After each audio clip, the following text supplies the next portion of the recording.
Good afternoon, everyone. Can you hear me? Okay. Welcome to the Stonebridge Country Club Community Association Members Annual Meeting. For those of you who don't recognize me in address, I'm Marie Dre. I know someone mentioned that to me earlier. I'm just going to run through the outline of what we're going to do. Can't hear it? Just louder. Can you hear me now? Is that better?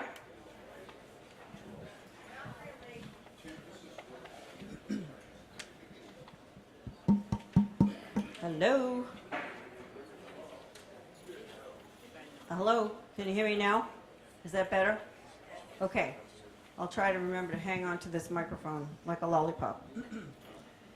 Okay, you all have packets that you picked up on the way in. I hope that you will review them later on and meanwhile pay attention to the slides. But what we're going to do, I'm going to call the meeting to order and welcome you here, as I have done. We will run through a proof of notice and establishment of the quorum of the meeting.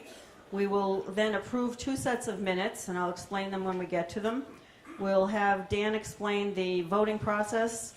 We'll be awarding, Charlie will come up and award the Outstanding Volunteer Award, and then I will give my President's report, Giff will give a Treasurer's report, and then we'll have a session, time for member comments and questions. Because this is a member meeting, Tim does not have a role in this meeting today, but I have asked him to come up and help me with questions in case you have some. And then we will conclude the meeting with, I guess you're going to give us that Rolex watch, right? Yes. All right. Okay, and then we'll announce the election results, and you can all go to the bar. All right, so I have called the meeting to order, and it's up to Dan. The notice of this annual meeting was mailed in accordance with the corporation's bylaws. The notice was also posted on January 19th, 2016 in a conspicuous location on the association property. And I can certify that we do have a quorum of members present for this meeting. Thank you, Dan. Now we'll move to the approval of the minutes. There were a set of minutes from last year's annual meeting. That was February 25th, 2015. I'll take a motion to approve the minutes. Thank you, Gail. Excuse me? Okay. Sorry. We have a motion from the floor, and we have a second. All right. All in favor? Aye. Any opposed? Any abstentions? All right, that's approved. The next set of minutes is from the meeting we had that pertain to the declaration, the master declaration minutes. And if you recall, that meeting was delayed because we were trying to encourage people to vote. So that meeting actually took place in August 27th, on Thursday. So we have, that meeting was a special meeting of the members. We need to have a motion to approve that. Thank you, Peter. Second? Anyone on the board? Second. Thank you, Bob. All in favor? Aye. Aye. Any abstentions? Okay, thank you. Bill was not here at that time, so we'll put that down as an abstention. Any objections? Okay, that passes. Let me just put an abstain. Okay, Dan, you're up.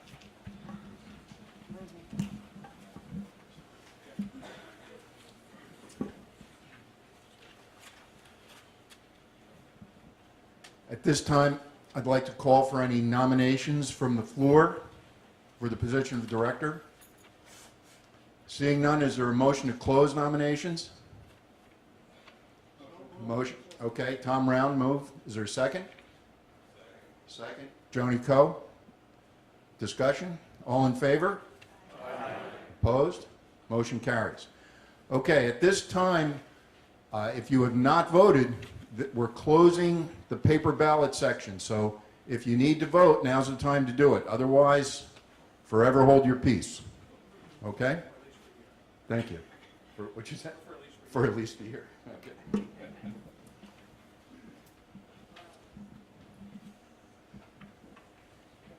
Thank you. It gives me pleasure to be the chair of this year's Thomas L. Brooks Outstanding Volunteer Award Committee. I would like to start out by saying that this afternoon, Mr. Brooks suffered a little incident on the golf course and was taken to the hospital. He's normally here to participate in this proceeding. The latest word is they're performing tests. He is up and about, and why don't we all just keep Tom Brooks in our thoughts and in our prayers.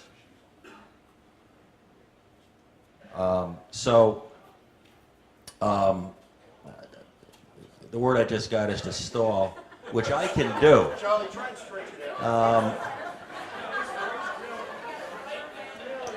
I'd like to thank and acknowledge the contributions of fellow committee members Bob Henry and Dan Graziano, and of course our honorary member of the committee, Tom Brooks.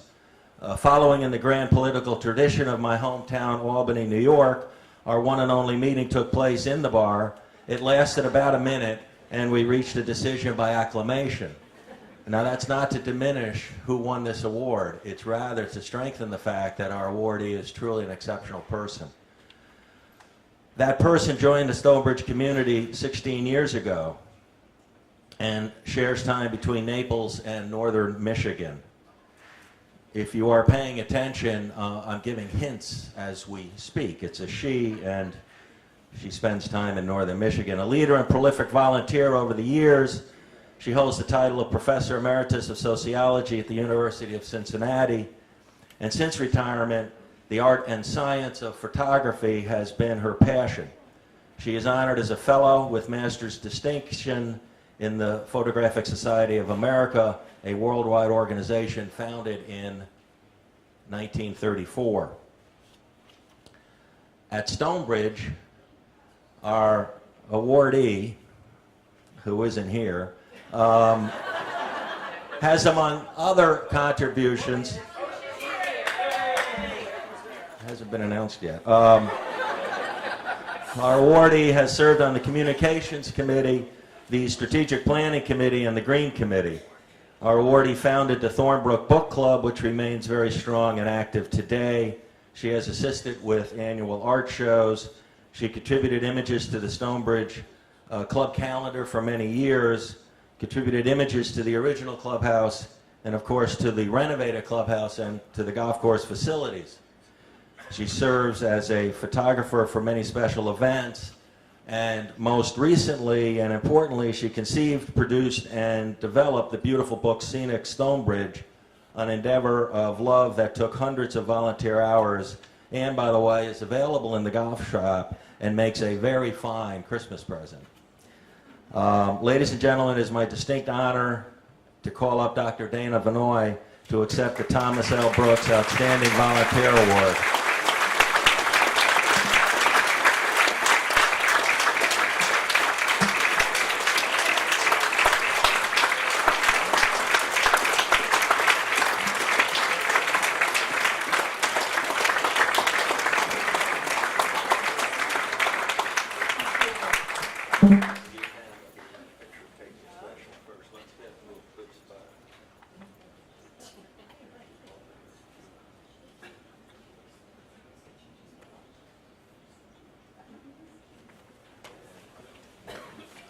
Well, I have to tell you this story. It's pouring rain out, and we have a dinner party at 6. And I thought, I'm not going to be missed up there. I've got to put the dogs in the crate. I've got to walk them. I got to feed them. So I'm just going to skip. Well, 3 minutes ago, my housemate, who must be in the other room, called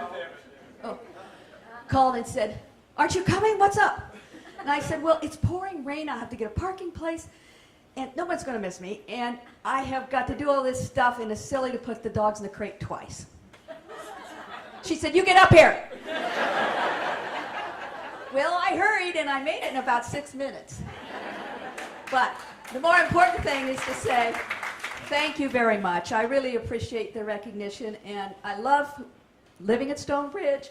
I love photographing Stonebridge, and I'm very happy to be here and grateful for this honor.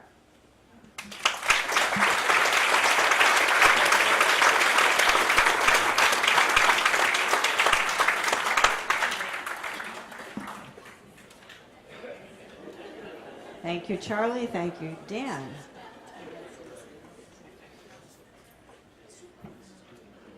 Well, 1 year ago, just about today, the board placed its confidence in me to lead it for the next year to make the improvements that all of you demanded or asked for in our member survey.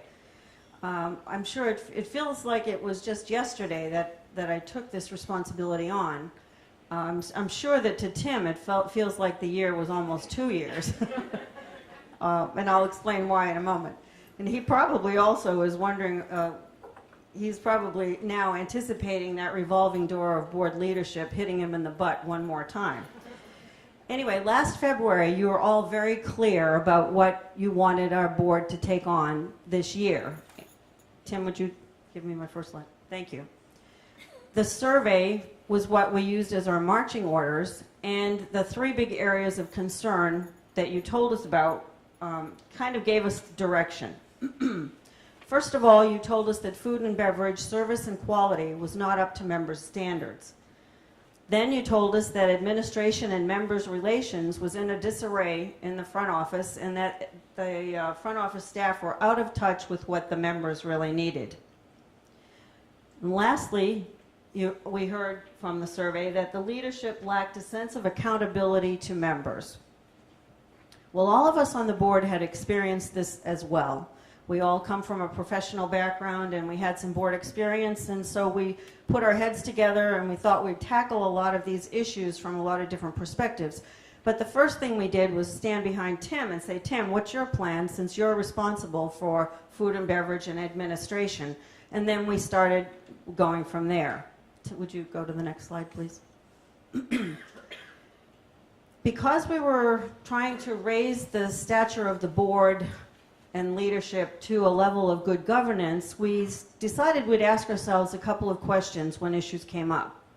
First of all, before we tackle anything, is this an issue that is policy or strategy that requires the board's intervention? Next, the second question was, is this an operational issue that really should be tackled by management? Tim Jones. Then occasionally we came across issues where it was always something that hadn't been dealt with before, and we decided that a combined effort would be the best way to tackle it. And lastly, our question that we asked ourselves is, how should we and when should we present this to the members? Well, time doesn't permit me to share with you every single thing that we did this year. And you have some of that information in the volunteer committee reports that are in your handout. But I would like to highlight a lot of the things that Tim did and that we did as a board to support what he was doing in the 3 areas that I've just mentioned, the big 3. Many of our improvements were simple, sometimes easy to do, and sometimes easy to implement. Some of them were more complicated, more time-consuming to implement, and may have not gotten started until mid-year. But in some cases, some of these things were obvious to you, and some of them may have been invisible. And that's why I'd like to run through a few of the things that we've done, just so you know what is in the report to you, what's been going on. Excuse me. In food and beverage, Tim took the initiative to realign personnel and to make changes in the spring and the fall, handpicking the staff that he wanted to take forward. He also consulted with Copland and Keebler, a very well-known headhunting group, to try to elevate the level of management in food and beverage to have oversight over our dining venues.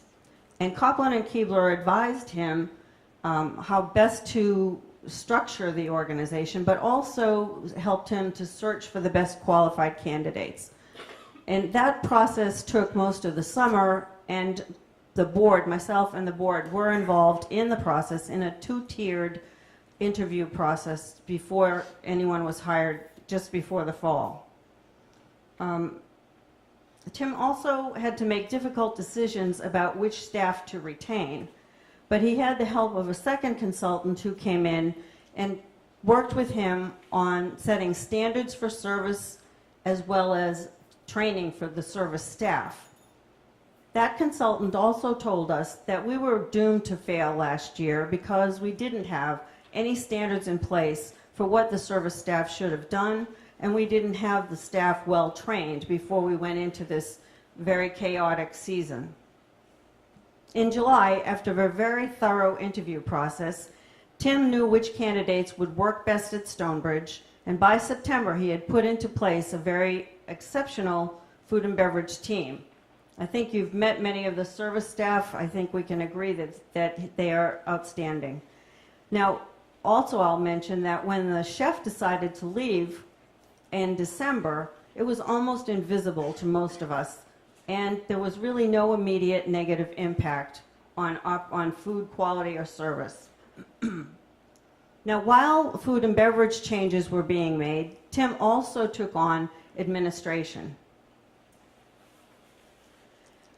He did go in and decide that he wanted to have a whole new staffing in that office as well. He wanted to elevate or hire someone to be the manager of the group, and he asked for our assistance, the board's assistance, in interviewing people for that position as well. At the same time, we decided that because the House Committee supports food and beverage and gives the members opinions and some advice to the food and beverage staff, it might be very useful to have a committee established that can look at communications and member relations and advise the new person who would be there, now as you know it's Katie, in what she would be doing. So we established an ad hoc committee, and an ad hoc committee means that it's time limited. And this year it focused its energies on communication and developing a communication plan. And hopefully if it continues next year under the next board, it will look more at the member relations piece, which is very closely allied with communications. And after that, there will be a decision whether or not the committee is useful and should be retained as a standing committee or whether it should be dissolved. In the next area,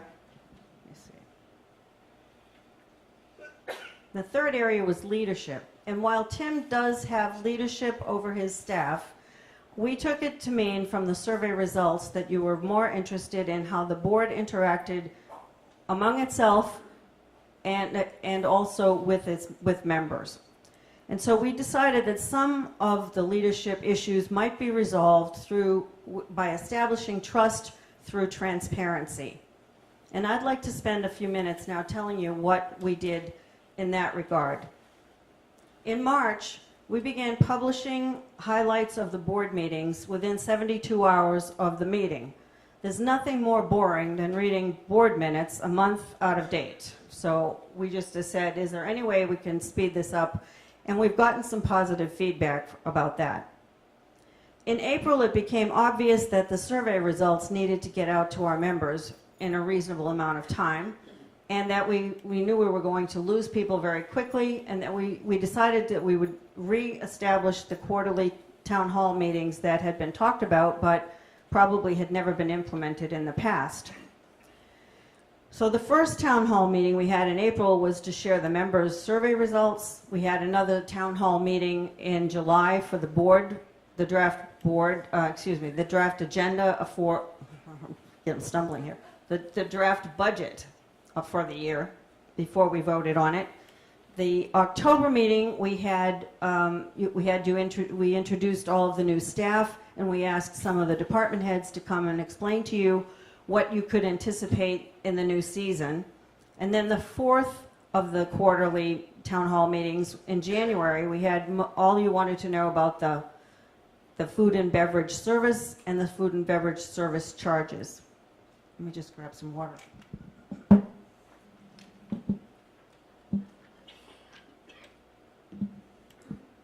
And hopefully, in a true tradition of town hall meetings, we opened up the meetings to listen to you as well. Then in April, I asked Tim, how do the neighborhoods communicate with each other? I was curious about the landscaping and whether we could encourage more consistency from neighborhood to neighborhood around Winding Oaks Way, if the trees would be trimmed similarly from one neighborhood to another. And he mentioned to me that there had never been any formal mechanism for pulling them together. So I said, well, let's form a neighborhood leaders council and pull them together. And we did. In April, we had our first meeting. We talked about things like that. And they agreed that if we had an agenda, they would continue to meet. So they met again in October, and then once again in January. And they said they would like to continue to meet on some of these non-competitive issues into the future if that was, if we had enough time in staffing to do that. One of the things that's very important to me on a board is board education.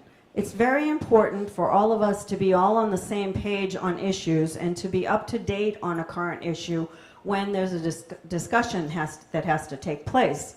So, following good governance principles, I suggested that we have a meeting to have, a periodic meeting to have educational seminars. And I was reminded that in a homeowners association, that would mean not only the board would be there, but all of you would be able to come as well. So then, in order to conserve everybody's time, we decided that we would have good governance sessions, sort of reminder sessions for those of us that have been on the boards or on other boards for a few years, and not just reminder, but new topics on other occasions that might be good for us all to be up to date on. And one of the things we decided was that it would be perfectly timed in a board meeting where you would be able to be present, and then you would be able to hear what we were learning at the same time. Tim has also recorded those meetings, and so we're cataloging them so that if anybody wants to go back and hear any of these good governance presentations, they are available. They will be available. And we want to thank Bob Henry and his Legal and Governance Committee for pulling most of those together this year. Finally, I received a lot of good advice from all of you members in emails and phone calls and even just running into you on the street. And just because of who I am, I started to organize it because I didn't want to lose track of not getting back to people when I should. And I started a little tracking system, and then I combined it with Tim's, and we now have a full-fledged system that Erica helps us out with and not publishes, but she keeps track of every comment that comes in, who's handling it, how long it takes to get that resolved, the issue resolved. And then after that, we send periodic reports. We've been sending periodic reports to the board so that they know what you've been saying as well. So thank you for all your comments and kudos. Now, Tim just left and I need somebody, okay, thanks. All right, there were a couple of other issues we thought were not just transparency. They were in the category I called substantive but still experimental. It became very clear during the summer that Legal and Governance, who was responsible for finding us board members, new board members to run for office, was swamped with what they were doing with the Master Declaration vote, the resolutions they had been looking at since the turnover from the developer, and the good governance programs that they were putting together, and two other things that they were doing that I'll mention later in our reports of the committees. So I thought, well, maybe we should have a subcommittee, but then I learned that under the HOA rules that the subcommittee has to have all members from the committee, and I just envisioned major burnout because these people didn't have time to have a dedicated program to go out and find new board members. So we talked about it and decided to reestablish the nominating committee that had been dissolved a few years back to have more involvement from the community on this nominating committee and to have one board member carry over from the Legal and Governance Committee to run it. And that's what we've done. I think you can just tell by the 5 excellent candidates that they have found that that was probably a good idea to have a separate committee. The other thing that we did, and this one is probably the least visible to you, it came to our attention from a lot of discussions that Tim's goals and objectives were usually set in September, or reviewed in September, excuse me, but they were set with the previous board and a previous president, and then they had to be reviewed later on by me and this board. The other part of that that's out of sync is that when we came into office, if you will, in February or March, we decided that we'd take a look at these goals and objectives and make sure they were consistent with what we wanted to do. So we did that, and I took the initiative to open it up a little bit to board members that hadn't been included in the process before, because we wanted to make sure that we were getting the widest possible input. So when it came time for the review, I also tried to open that process up as well, and at the same time maintain the integrity of the process as well as maintain the confidentiality that Tim deserves in his performance review. We consulted with outside sources to make sure that what we were doing was consistent with clubhouse practices, but also consistent with state-of-the-art human resource practices as well. And so that was an experiment that we tried. Now, adding the element of transparency into this, as well as confidentiality, helped us to maintain it and keep it so that it's still a closed system, but it's still a work in progress that will need some more changes next year under the new board. I consider these things, as well as the ones that I've already explained to you, all experimental. It's less than a year that we've tried these things. We're not sure how it's too early to evaluate them from the board's perspective, but we are expecting you to help us decide whether or not you agree that we are going in the right direction and that we're going to make this a professional organization that you will be proud of. So in March, you will have a survey come out that will mimic the one you saw last year. You'll have about 10 days to respond, and it will be focused on the big 3 items that I've just talked about. And the questions will be the exact same questions for statistical analysis to compare them exactly to the ones and the responses that we got last year. And so we're waiting for your feedback through the survey to know if we're going in the right direction. Now, in the midst of all these board and management changes, each committee of volunteers also played its role. And I want to thank all of you out there who were on all of our committees, because you continued to get all of our work done. So, I would like to, however, I know that time is short, but I want to at least share with you one issue from each of their accomplishments, and you can read the rest when you get home because you have the lists. And because I think they're notable. So, for example, an Architectural Review Committee, and I'm sorry I didn't spell that out on my slide, ARC, I thought everybody knows what that means. We took a little bit of a leap of faith this year and organized it a little differently. I asked Peter Fleming, who is former board member, to chair that group and to form a committee to chair the ARC and to carry it forward. The one thing I'll mention to you is that they have managed to expedite the approvals for all of the applications that come in what I call, from my industry, a rolling application process. So that you would not necessarily, you could file your application, they would look at everything by the internet, and if there were no issues to discuss, you don't have to wait for your next meeting to get an approval. I say that sounds like a really big step in the right direction. Next, we had Communications and Member Relations, the ad hoc committee that I spoke about. They developed their communications plan this year, but largely they simplified the scheduling for the e-voice. They created the e-bridge, and then they also are long on their way to improving the website. They haven't made any changes to the website yet because they didn't want to be surprised by any glitches that might happen during season. So they're going to be making some of the website changes during the summer.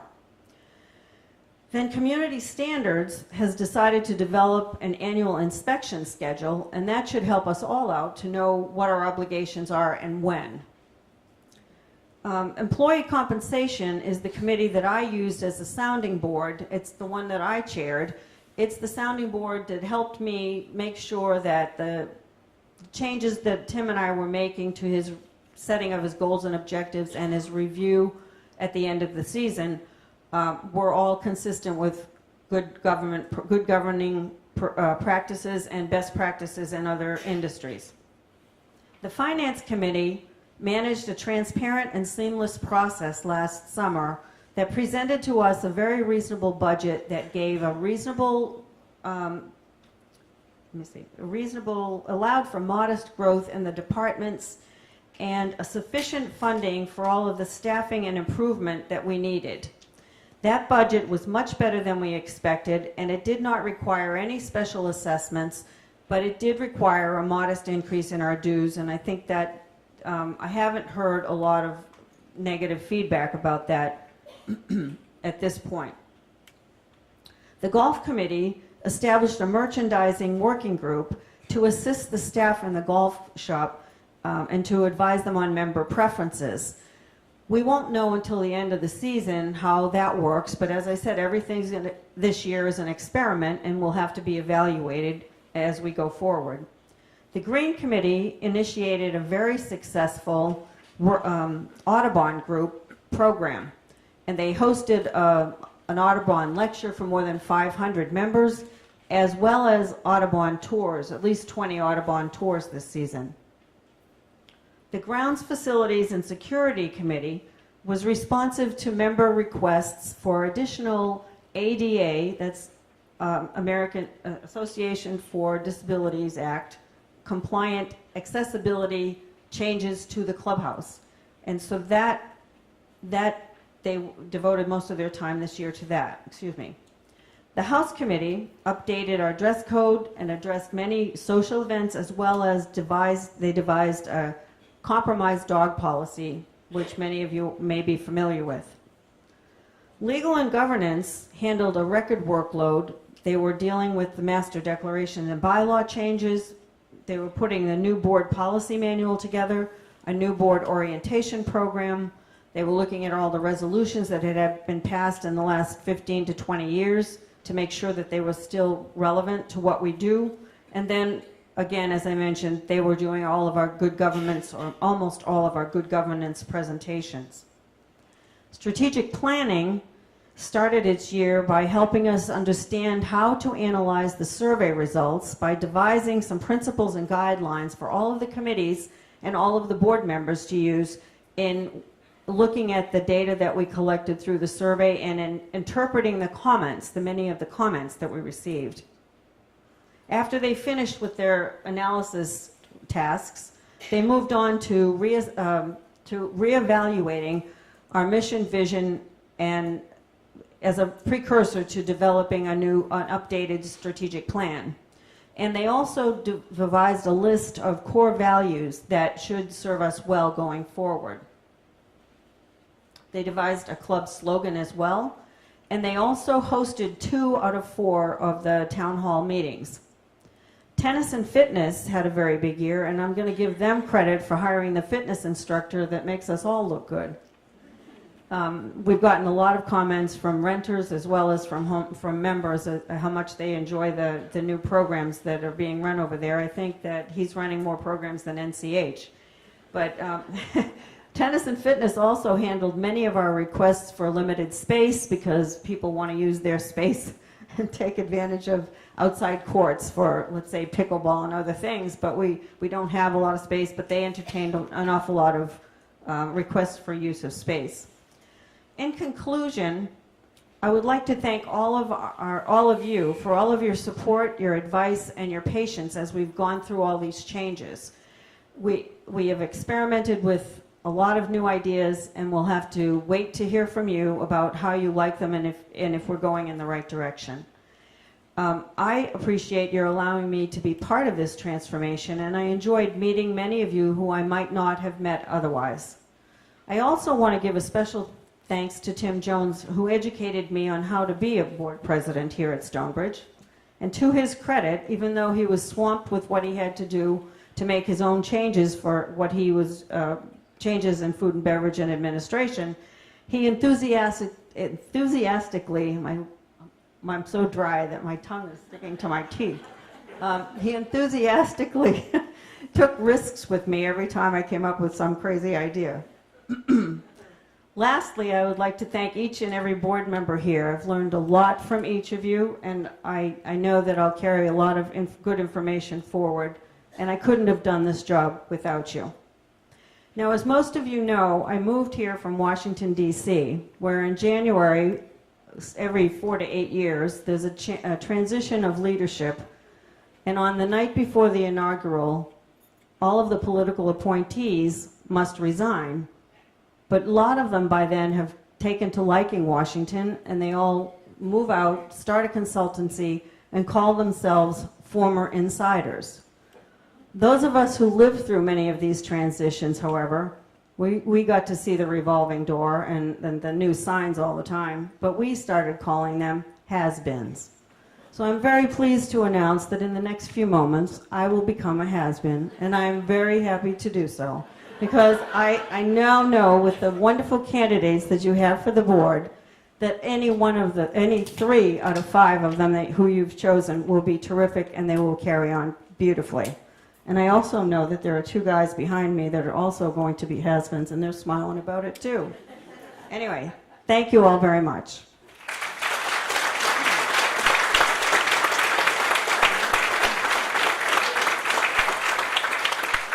And now, GIF has a treasurer's report.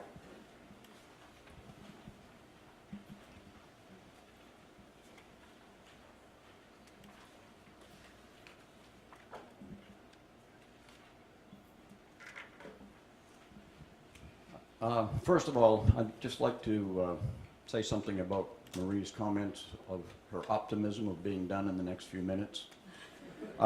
This is a treasurer's report, and it's going to take more than a few minutes. The other thing, Marie mentioned that the retiring board members were going to get Rolex watches. I'd like to just point out and have you notice that all of the male board members here, along with the male candidates for board, along with Tim Jones, and along with Steve, our legal counsel, were provided with blue sport coats or a black suit.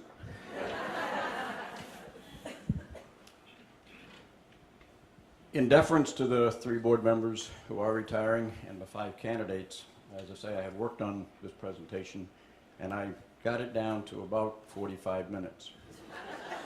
In deference to this group of members who are here, who weathered the storm and are looking forward to the 6 o'clock hour, I've actually got it down to about 10 minutes. What I'm going to try and cover today is the 2015 financial performance, the 2015 audit, and a little bit about 2016 budget. Whoop. That was quick.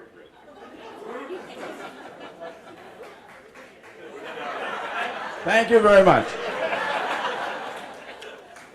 Some of you who were here last year might have remembered that I tried music, and there's no music today. I probably won't even be able to get this to run. Our financial position remains solid. We continue to fund the capital reserves, ending the year with about $1.2 million in the master reserves and $133,000 in the resale reserve. The master reserve is that reserve which we all contribute $750 a year to as an assessment, and that is what is used to purchase any replacement capital that we might need. The resale reserve is the reserve that we draw from to purchase new assets, and that is funded by every sale and purchase of a property in Stonebridge. The purchaser has to pay a fee of $1,800, and that $1,800 goes to fund this reserve.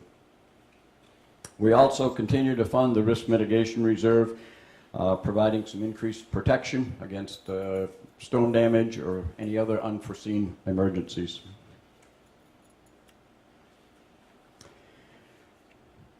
A reminder is the new clubhouse in the fitness center opened in August of 2014, and therefore any of the operations comparing things between 2014 and 2015 are not comparable for many of the items. For the 5th year in a row, we ended at an operating surplus of almost $146,000. The Finance Committee made a recommendation, and the board approved that, to allocate that surplus to those two items that you see below. $116,000 went to cover the food and beverage service charge shortfall that we had because of the tremendous amount of business that we were doing in the 3 dining venues. And just as a note, that negated having to assess any of the members that $116,000, which would have accounted for about $146 per member. We used the remainder of that surplus to fund the risk mitigation reserve that I just mentioned. That funding went in the 1st of October, and as of now we have about $130,000 in the mitigation reserve. That's about halfway to where we think it should be sometime out in the future.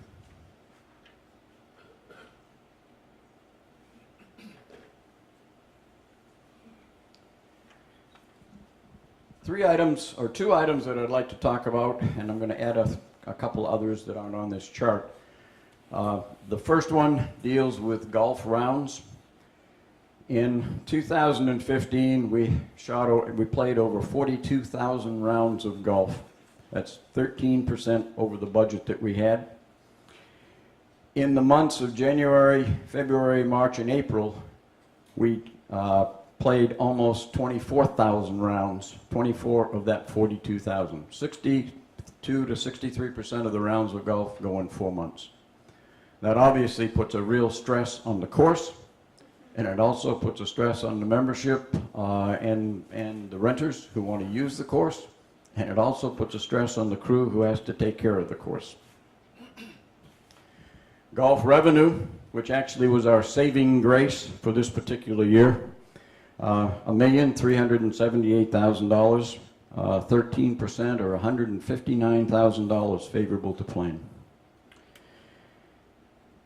And then the third item, food and beverage, the food and beverage revenue, $1,528,000. That's up 26% over what it was in budget, what it was budgeted, and it's up 59% compared to where we were back in the old clubhouse back in 2012. One of the things not pointed out here, but I would like to talk about for a moment, because we've had some discussion in the past, is the serious delinquent accounts that we have. A couple of years ago, that number was up to 12 to 14 seriously delinquent accounts, which are accounts that are delinquent for 1 or 2 or more years. We ended 2015 with 5 seriously delinquent accounts. We got a reserve of about $98,000 for those accounts. One of the accounts has been delinquent for a number of years, and in 2015, we actually were able to make progress through legal counsel, through the bankruptcy court, through the individual, to get commitments to start paying off on that loan, or not loan, well, yeah, it is a loan, but to start paying off on that delinquency. And as of to date, we have collected about $42,000 on that account. And as of 2 or 3 years ago, we were pretty much at the point of thinking that we were going to have to write the whole thing off. The last thing I would mention, Tim and his team, as far as we're concerned, have done a fantastic job in trying to balance the operational and the financial aspects to keep this community financially sound. And I think with everything that has gone on, not only on the financial side, but everything else that we have to deal with, that Tim and his staff needs a big round of applause. Thank you, Tim.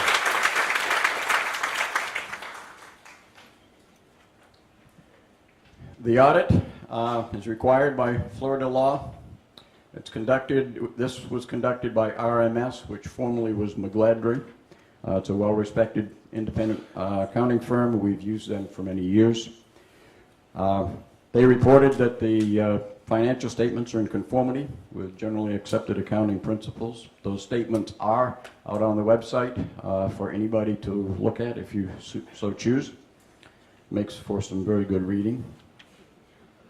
And they also have issued an unqualified opinion. In other words, no issues on our financial statements, and they have made no management recommendations. Now, for anybody who's ever been involved in any auditing, either doing the audits or receiving the audits, it's very, very difficult to end an audit without saying something to management about some recommendation. Last year, we had 5 recommendations. This year, there are no recommendations. And I think that is, it's not because they overlooked it. It is because the staff and Stephanie and everybody involved in this have done a fantastic job in maintaining financial controls. So another round of applause for that.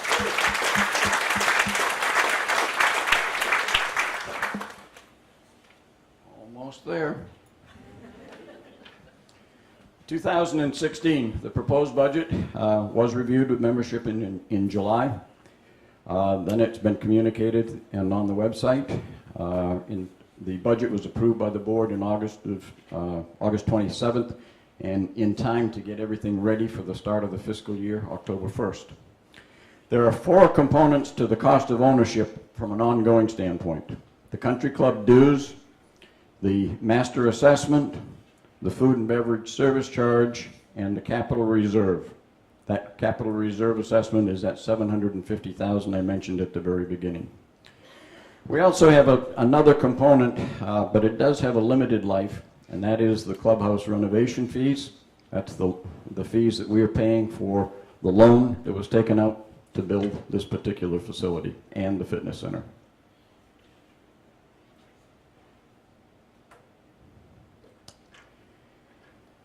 Now, on this slide, the top line that we have, the annual cost of ownership, all of those 4 things that I just mentioned, totals $6,946 per member, per home.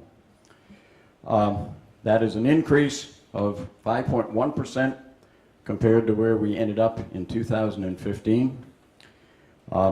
Obviously, when you put any budget together, you need to go through and look at what you're trying to do, look at what needs to be accomplished, look out for the interests of the members. What can people afford? What are they willing to pay? And there were a lot of trade-offs getting us to the point of getting to this budget. We have, however, we believe we have budgeted to try and further deliver on the vision and the mission that has been set out for this organization, rather than to go ahead and try and put a budget together that would force us not to be able to make progress towards doing what it is long-term that we want to do. The second line item on there is the clubhouse renovation fee. That is $885 per household. That is actually down 5.9% from the $940 that we first started. That $885, all things being equal, will be the amount that we have to pay annually out through the maturity, which is February of 2023. Now, and Marie mentioned also the modest growth in that budget. If you look down at the very bottom there, from 2009 up until the 2016 budget, we've had an increase in our overall dues. While year to year, various years we've gone up, various years we've gone down. Over that 7-year period, 11.4% increase, which averages 1.6% per year for that 7-year period.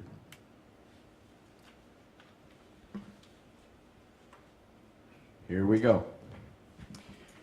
In summary, the finances are in good shape, and we're operating financially in a well-controlled environment. It was a strong year financially. We got a lot of support out of the common area maintenance, golf operations that I'd mentioned, and administration, with the positive variances there offsetting the overusage of the food and beverage service charge. A solid foundation does exist for continued strong financial performance and sustained membership satisfaction, and I think we continue to have a great community for all of us to enjoy. Thank you.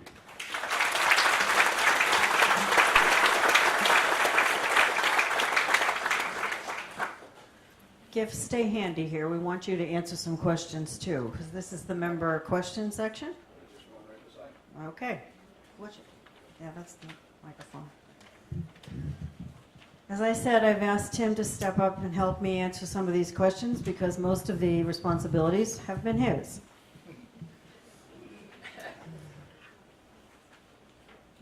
Do we have any questions from the audience? Please identify yourselves when you come up. Mhm.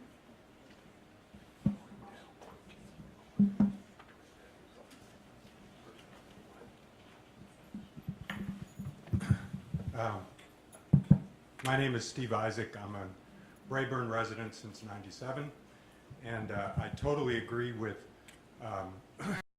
the assessment of the improvement in the wait staff and the service in the food and beverage area.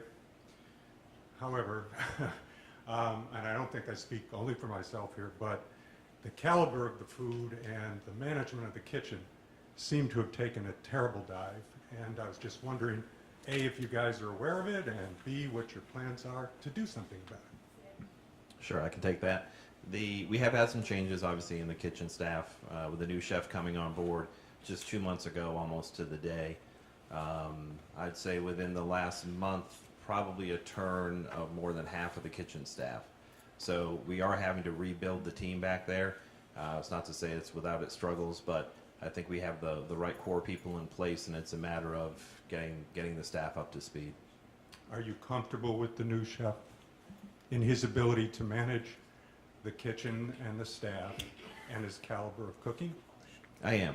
I think that it's a challenge for him to come on board right at the couple of days before New Year's Eve.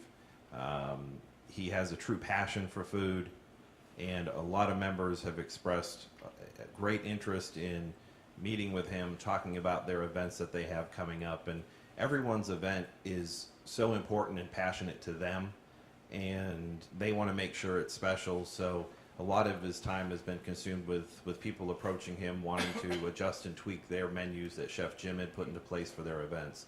So a lot of what he's being burdened with right now is typically what's done in the summer months, as we do all the event planning and menu planning in the slow months, so that when we get to season, we aren't dealing with those type of things as much as we are. Yeah, I'll get off. I'd love to give him the benefit of the doubt, but I think he's in over his head. That's all I'll say. Thank you for your comment.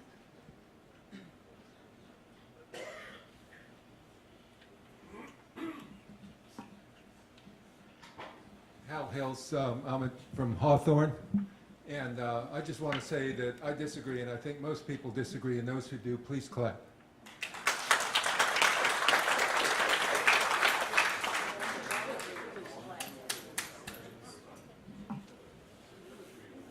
Are there any other questions or comments from the audience, from the members? This is your meeting, and I don't see the lights on in the bar just yet. We can turn them on.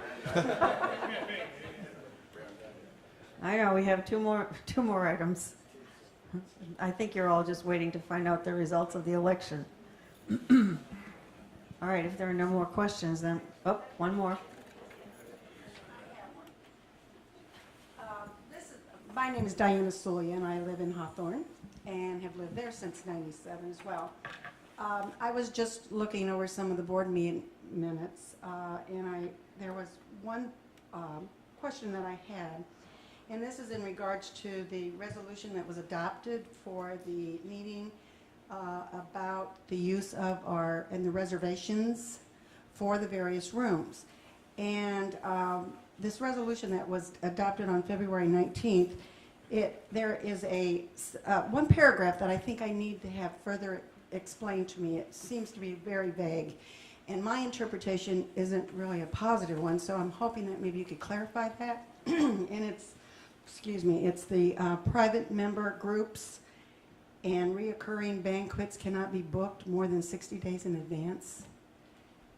Sure, I can clarify that for you. Thank you. The challenge that we've had, especially now with the clubhouse being renovated, more and more members wanting to use the facility, is that members are booking out space on a reoccurring basis to the point that other members don't have the opportunity to book their groups, whether it be a a book club or a private bridge group or mahjong, whatever it might be. So that restriction, the 60 days in advance, will allow others the opportunity to get into the club calendar to book space as well. That way it's fair to 799 people to get a date and to be able to book a group. This question down the back.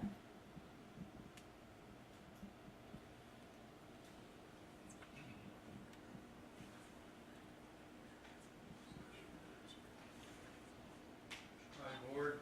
I'm Neil Mara. I live in Shoreham. And it bothers me terribly to see this gentleman who criticized the dining room swinging in the breeze. I have heard nothing but negative complaints for the past several weeks. We've had bad experience. People have said they're not coming to the dining room again. The bistro is well thought of. But the dining room, in my experience, and it's narrow, I admit, but it encompasses quite a few people. They just don't like it. The food is poor, you're rushed. We had been told we had to order because they expected a big crowd, and then the meal was boxed quickly and with our approval.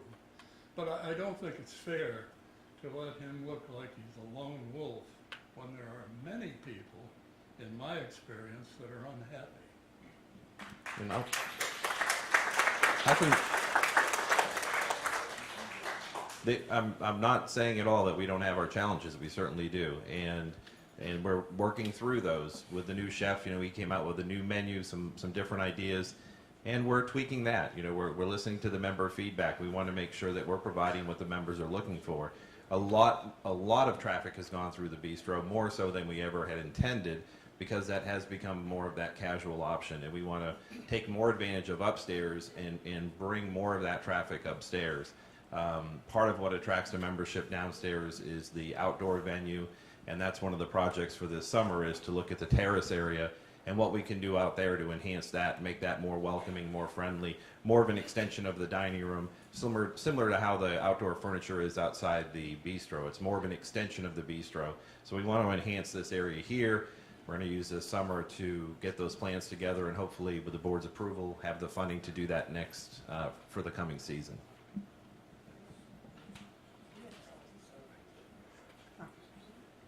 I was just reminded that I should reemphasize that the survey will come out in March, and we'll be asking everyone to respond, so that if you do have problems with food and beverage, that you will let us know through that medium, which we had last year, and we'll be able to compare if we've made any progress at all or not. And that's March 1st. You'll get it via email on March 1st. It'll be emailed.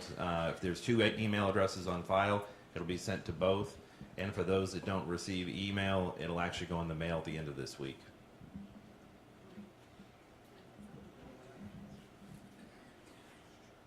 I hope as you look at the survey, and I know that there are many, it sounds like, unhappy people about the food and beverage, that you'll go back, you'll think a little bit about the fact that in the month of January, there were over 10,200 covers. And that has nothing to do with alcohol. At 10,200 food type checks that were signed for, which is at least 30% more than what was originally planned on. So as we are working on, as the chef and everyone, Tim, is working on making things flow smoother with, once again, a lot of new help in the kitchen, just bear with it a bit. I think you will really come to appreciate everything that they're trying to do. And I know it's difficult, and nobody wants to wait, and occasionally there are. Unfortunately, when glitches happen, it happens to sometimes the same people, which is just an unfortunate thing. But give it a little bit of time and make it through the season. I mean, last year we were saying, okay, you got to make it through the summer, because we had the summer, and that was another trying time.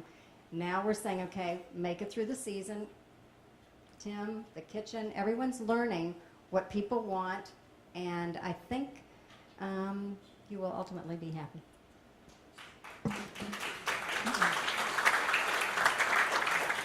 And that was Gail Howie, who's in charge of the House Committee till this week.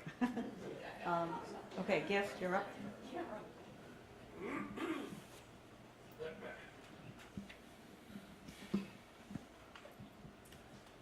This one is shorter but equally as important. Now the time has come for us to recognize our 3 retiring board members.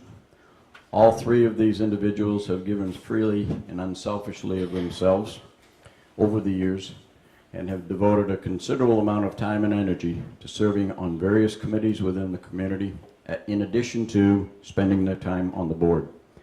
They've dedicated themselves to the betterment of Stonebridge, thereby making our use of the club and our time spent in these facilities even more enjoyable.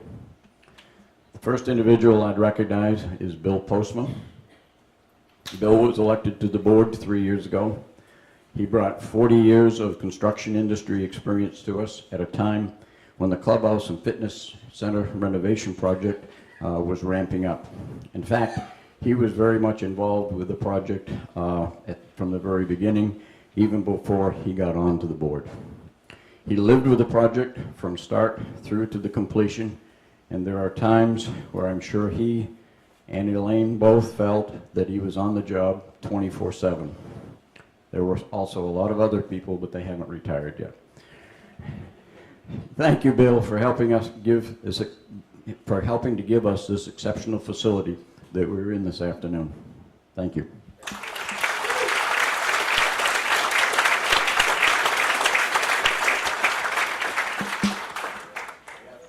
You have to stand up.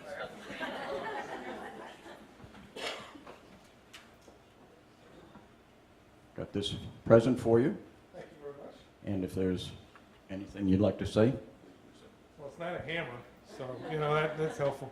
I'd just like to take this time to take a special thanks to all the people that I worked with and I had the privilege of working with on the clubhouse renovation, and to thank the membership for their patience and the amount of time it took to deliver this, which I all think we're all pretty happy with the end result. So thank you all.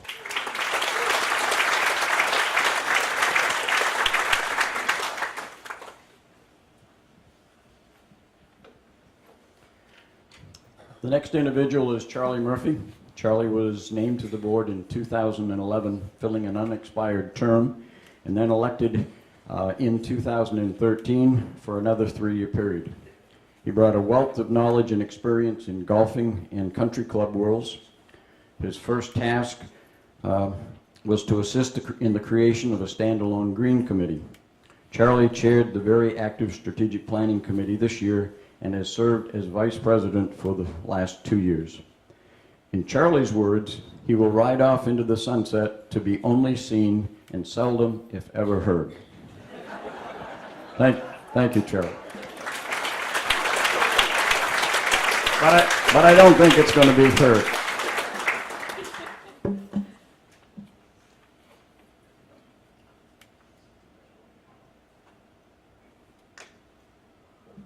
Well, this will be the last time, I think, heard for a while. I'd like to thank you for those nice words. I'd like to thank the members of Stonebridge for allowing me to serve and on your board for the past nearly 5 years, particularly allowing me to be part of a process that resulted in Mark Metzer as our golf course superintendent and Tim Jones as our general manager.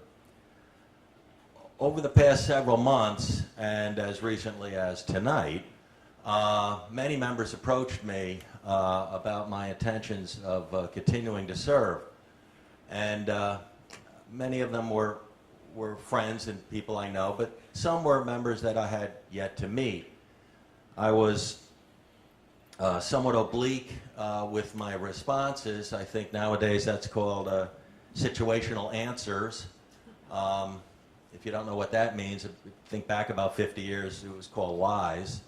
And the reason I did that is I wanted to wait until tonight just to tell a little story, and I'll close with this. Rose and I have been married for 40 years. Each and every day of those 40 years, each and every day, I served on either a committee or a board. I was an officer or a chairman of a golf association, a club, or a tournament. Every single one of those days. So tonight is a pretty important close of a chapter in our lives. A long chapter, a colorful chapter, and a very enjoyable chapter. But when we awake tomorrow, it will be the first page of our next chapter, one that we are looking forward to.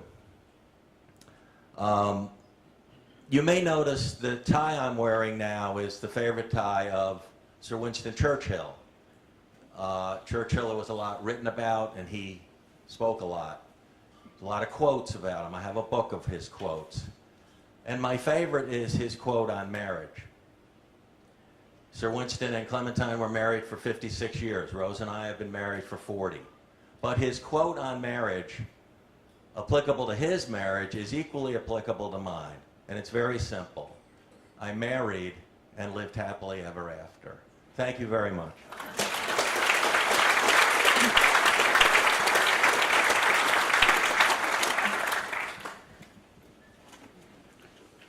Next is Marie.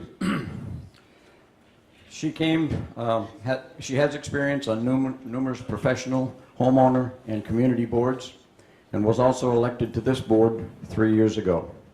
In her business life at Merck & Company, she served as liaison to the government in public affairs and communications, and as such, on this board, and you've heard some of this tonight, she has pushed for improvements in communication, transparency, good governance, and succession planning of the board at the board level.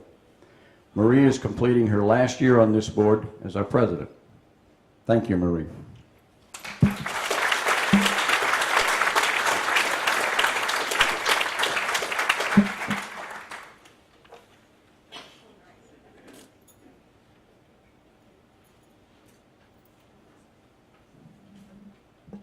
Thank you all. And now for the moment you've all been waiting for. It's Dan Graziano announcing the election results.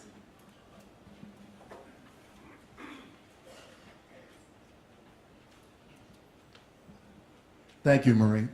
I told Kathy Kirchner the one thing I kept worrying about was ending up like poor Steve Harvey when he announced the Miss Universe contestant. And if anybody attended the Meet the Candidates night, they can appreciate that I had reason to worry. I will say that the nominating committee this year was a very fun committee on which to serve. Everybody took their job very seriously. Everybody contributed, and people we asked to contribute, including board members, former board members, neighborhood leaders, contributed with their recommendations. It was a very, very thorough process, and I hope that everybody was very happy with the 5 candidates that we presented. We were proud to present them. I think all of them were excellent candidates, and as we said, it's really a shame that anyone had to lose. As far as tonight goes, the new directors who elected for, I guess, which would be the class of 19, right? That's when they'll graduate, 19, are Jan Fern, Rick Janelle, and Ellen Hannon.